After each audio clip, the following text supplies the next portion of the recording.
Ready? All right, here we go. The Hunting Land Man podcast, episode 66. Kind of knocking this one off the hip. We got my man Barrett Van Cleve in here. I think this is about the third time you've been on the podcast.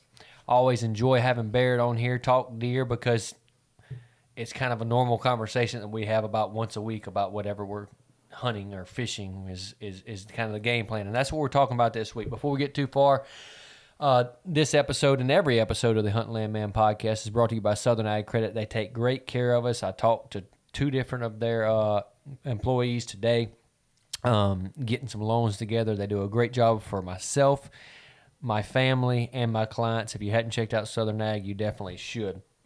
All right. It is deer season. Pretty much. Okay. And everybody's like, well, what do you mean it's deer season? We're recording this on May the 8th.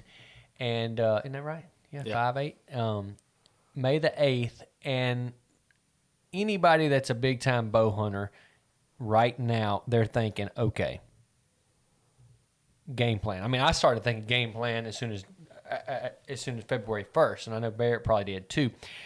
Barrett, and I know the answer to this, but like, tell everybody what we're game planning as far as like, because we know what from getting pictures in February. We know what made it. Right. Yeah, from the moment turkey number 3 dies, for me, I mean, as soon as he's dead, it's a switch, and it's crazy. You're literally not even, it would be something you don't even think about for a month, 2 months, and then all of a sudden it's just every day. And yeah, 100%. You know, you've got time right now. You've got time to game plan, strategize, figure out who made it, who didn't make it, who maybe lives on you in the summer. I've got a deer I'm thinking about right now, lives on me in the summer, and is there a possibility that I can keep him? I don't know that I'm going to ever shoot another one in that velvet season, but you need to get bachelor pad in that big field. That's what I've been looking into that. I got so much clover right now though. I need a drill. I might get sunshine. If we bring one over here, we'll go over there and plant it one day because it'll drill straight in that clover and not hurt anything. The key thing for me is, and I know Barrett too, and is, okay, we know what made it. Okay, when we say we know what made it, what deer are going to be in the 5-6-year-old plus category that we will target?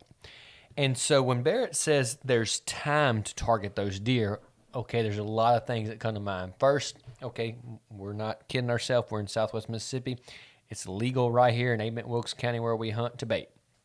Okay, so in this amount of time, you can take a deer that doesn't know how to eat out of a spin feeder or boss buck feeder or backwoods feeder. You can take a deer that doesn't know how to do that, and this summer, not all of them, but a lot of them, you can train them if you start doing them now because you're the only guy feeding most of the time. Right. Now, great time. Barrett mentioned clover. If you have a lot of clover, your deer probably aren't eating a lot of protein. There's more food in the woods for deer right now than there's is any other time of the year because of the rainfall, spring, bud. But if you hadn't got your feed out yet, you probably need to get your feed out yet. Something else you can do this summer, if you're just not huge hands-on like me and Barrett, the simple fix is to go get you a bag of backwoods minerals or your mineral of choice and go put it out right now so they'll start feeding us. Throw a camera on it. It don't even have to be a cell camera. And you will get most everything on your place. Absolutely. If you put, one site for every 100 acres or something like that, you'll get them because they come by there and they definitely use them. I know Barrett's got a couple old stumps that and it's weird because you can get deer sometimes at those salt licks that won't walk up to the feeder 75 yards from it. I see it all the time.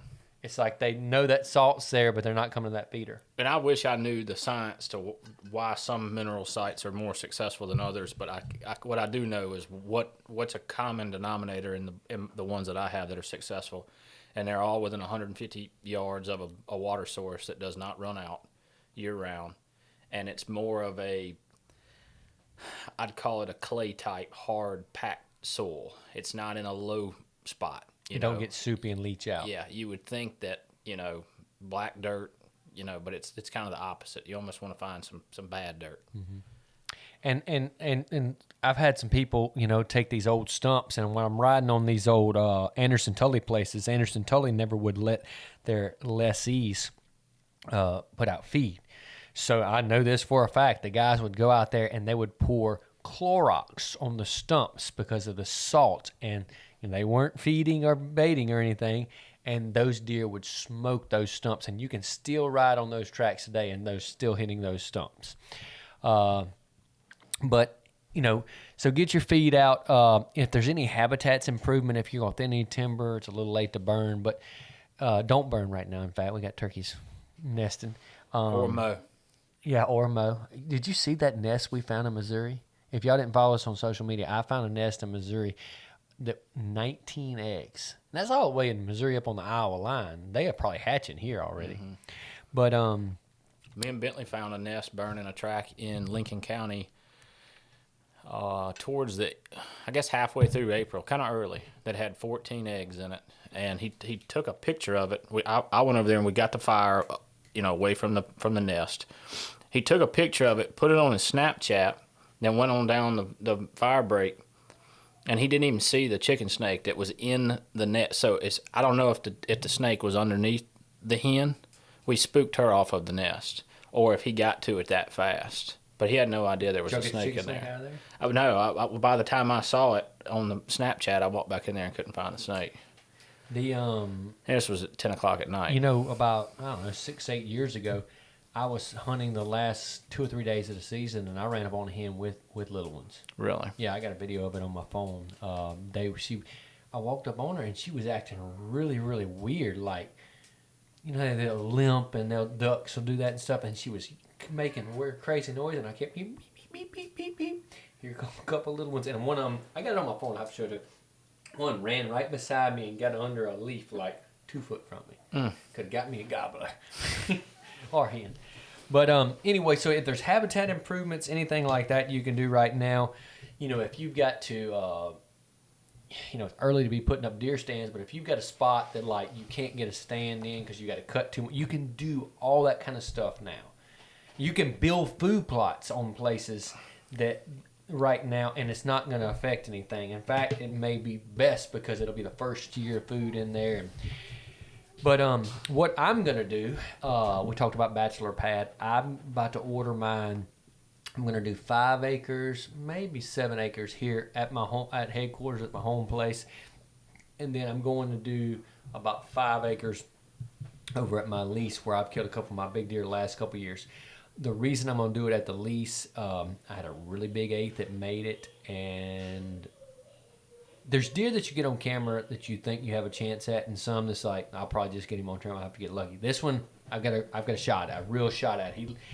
He comes to me a lot, he comes to my feeder a lot, and so my plan is to have him plenty of summer food, couple of feeders right there, and keep him on me, keep him happy, and slide in there, velvet season, October 1st, somewhere in there, and slap him. And like, you even got to think like, okay, I'm moving my feeders and stuff. Okay, I'm targeting this deer the first week of October. Okay, you're going to probably have a south wind. Mm-hmm. So okay, I want to have wind options. You can move those feeders. You can move those food plots. You can move those stands where, like, I know in this spot I can hunt with a north or a south wind. So I'm good there. Barrett's big on this. Is go back. I'll look at all the pictures I've saved of those deer and look at, okay, he come in from this way. He likes to come in here. He likes to come in on these mornings. Like, there's an art to this stuff. People like Barrett that consistently kill mature deer, and I'm talking about, it could be applied anywhere, but consistently kill deer in Southwest Mississippi. It doesn't just randomly happen. It may once or twice in a lifetime or once every 5 years, but in order to successfully kill them a lot, this is what it takes. Right. Yeah, I want the same opening day that I had in 2024. We got Rafe making noise outside, so we're having to shut the door. But which was two 4-year-old 130 class bucks underneath me last October 1. So I've already seen them this year. If they do the same exact thing again October 1 this year, I'll be sitting. They are very predictable to the date. Right. And I think that has to do more with the rut than early season. But like, it's seriously like, if you, and Mark Drury's talked about this, I heard him talk about it before. If you look like around here at December 22nd, he shows up on a scrape or something like that. On December 22nd, you need to be sitting there. Now, I tried it this year because I had a big deer that drop time buck, and I don't know if he's alive or not. He, the last 2 years, he came to my food plot the last 3 days of the season in daylight. He didn't do it this year because I was watching. And for the first time in 25 years, I did not kill a deer at Salisbury last year. Not one. So there's no telling what's down there. Yeah, you definitely probably got some really, really good deer right there. It's gonna be I think it's gonna be a good fall for me and Zeb. We got a lot of good hunts coming up, and I think we've got a lot of really good deer around here. There's a couple that made it right here. I got a big wide 8 that made it right here at my home place. I got 2 that are very killable in my right down the road at Force's place where I hunt, and then I've got the one on my lease. So I've got several. I got several really, really good deer I have a really good chance at, and then there's always something over at Thunder Hollow. I know a bunch that are on that place I've got listed across the creek. We had probably 5 hit list deer that made it. I'm reaching right now, trying to think. I ran so few cameras down there this year, but I mean, that kind of ground in that area. I mean, I know there's going to be 1 or 2 over 5 years old that are going to be, respectful deer to hunt. Always is. I'm still battling the bear situation down there. So, speaking of, when you say battling, are you having to, they started showing up, I got to completely quit feeding, or what's the game? Yeah, pretty much. I had a camera on a dozer right away.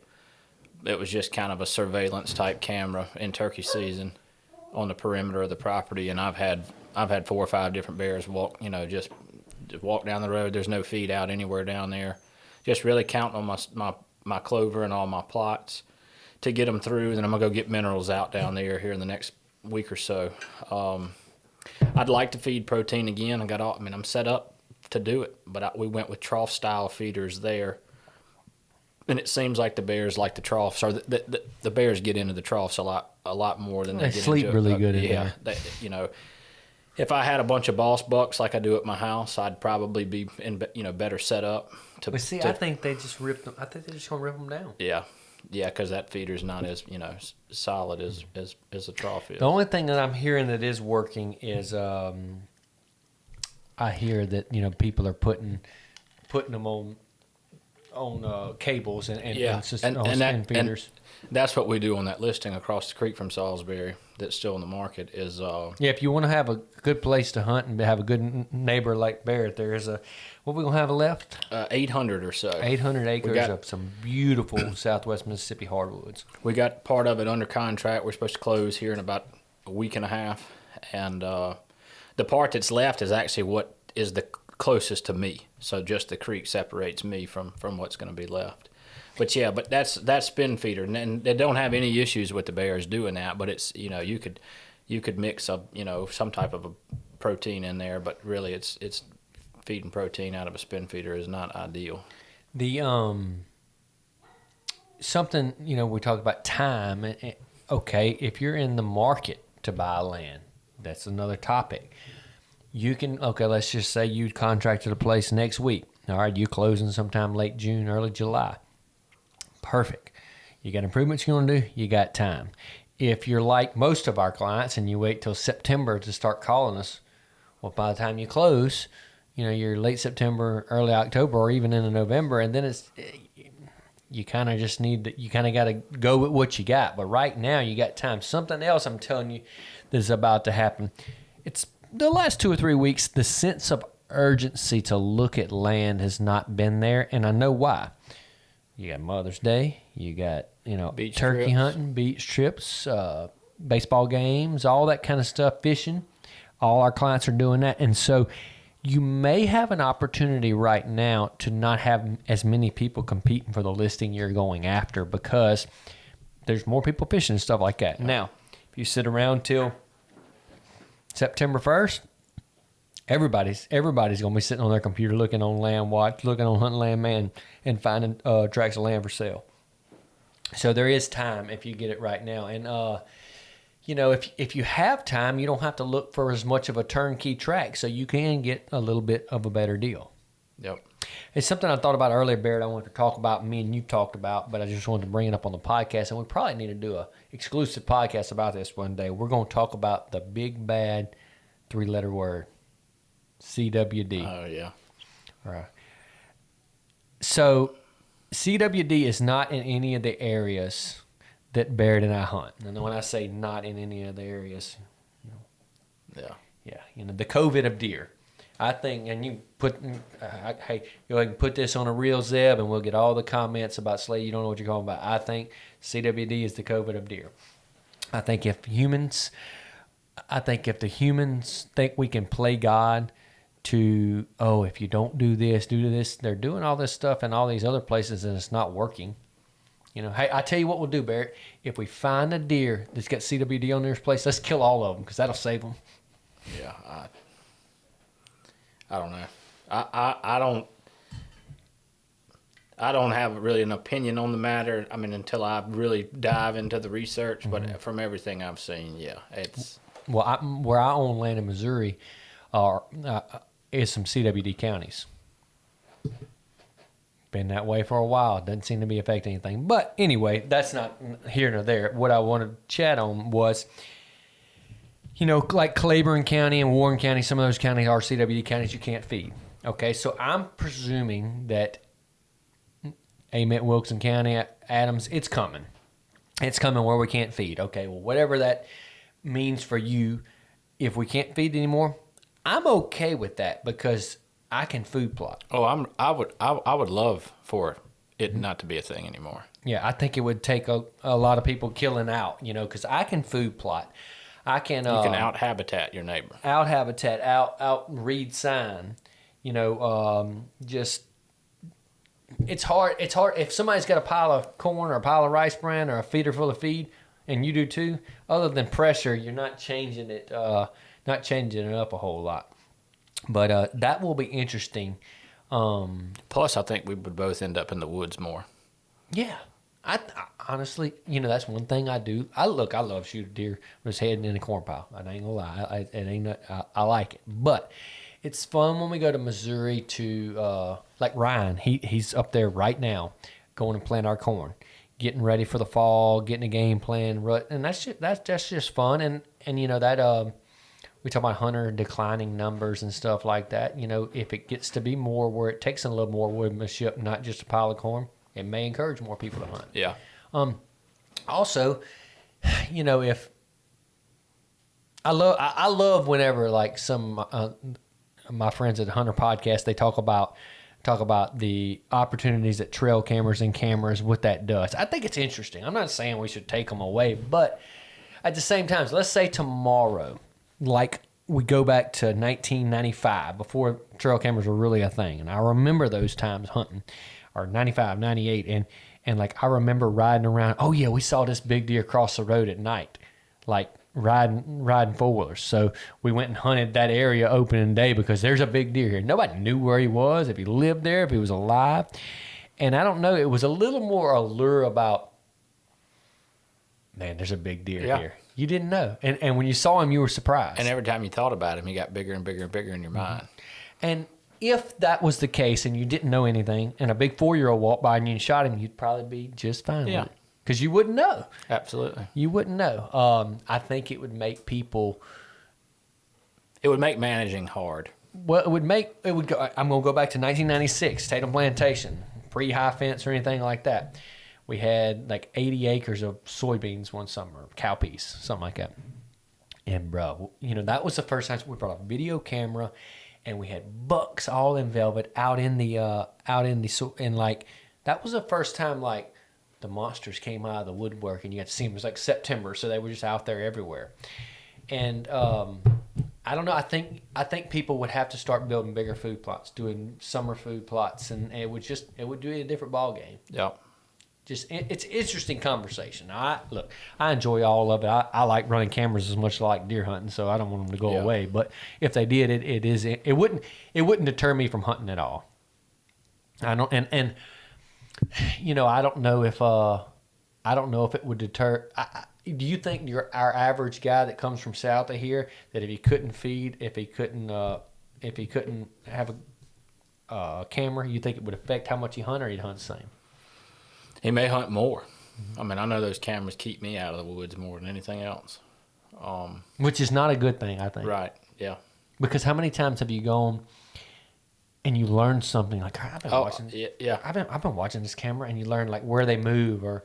Well, and just like your future deer that you end up hunting, that's when your history is made is when you a lot of times your history with a 5 or 6 year old deer that you end up killing, a lot of times your history is made when he's a 3-year-old. Mm-hmm. I mean, that's when I can think about most of the deer that have got good names are deer that years prior that I had around me at certain areas while I was looking for something else, and I've tried to get out there, but then I'm so worried about pressure in an area and all. I'll talk myself out of it. I'll find whatever reason in the world not to go that afternoon. Yeah, it's and think I'm doing the right thing. And sometimes, like with all big deer, there's an element of divine providence that has to happen for you to kill them anyway, because you can have all the right conditions, and right at dark, the wind can swirl that thermal, and the wrong doe walk in the wrong spot, and either she blows or she doesn't blow and just eases off, and can make the difference between killing and not. And so it's sometimes you just got to be there.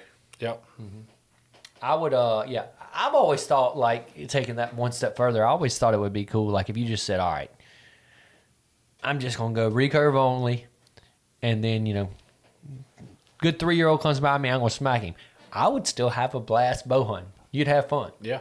Let's just say you said no feed, no cameras, nothing. You just went hunting, found a scrape. Oh, yeah, here they come. Now, what the negative is if your neighbors are feeding. Yeah, that's going to be the big ticket item. Is if I'm all for if it goes that way, but they got to make sure that nobody else is. The only way, because the only way they would be able to do it and not, because everybody would probably feed anyway. The only way they would be able to do it is if the penalty was like you lose your hunting rights for 3 years. Yeah, because then be like, I ain't doing that. If it's just a $250 fine. I know how a lot of people be. Can I go ahead and sign up for 2 or 3? I'll go ahead and pay up forward so you can catch me 2 or 3 times. Yeah. And I think it would definitely level the playing field in the hunter. 100%. Yeah.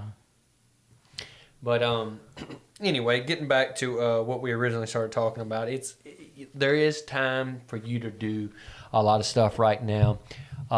If you can't go back and look at your cameras from late January, February, if you had some out there in early turkey season what deer made it, start thinking about where you're going to put up those stands, different winds, access.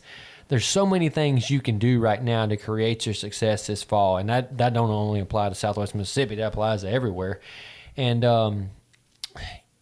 I don't know if you're not doing any summer food plots. I think that our velvet season has definitely changed. Like that's more attractive now. Mm-hmm. Like I'm even thinking about, like, everybody's like, you haven't planted your bachelor pad yet?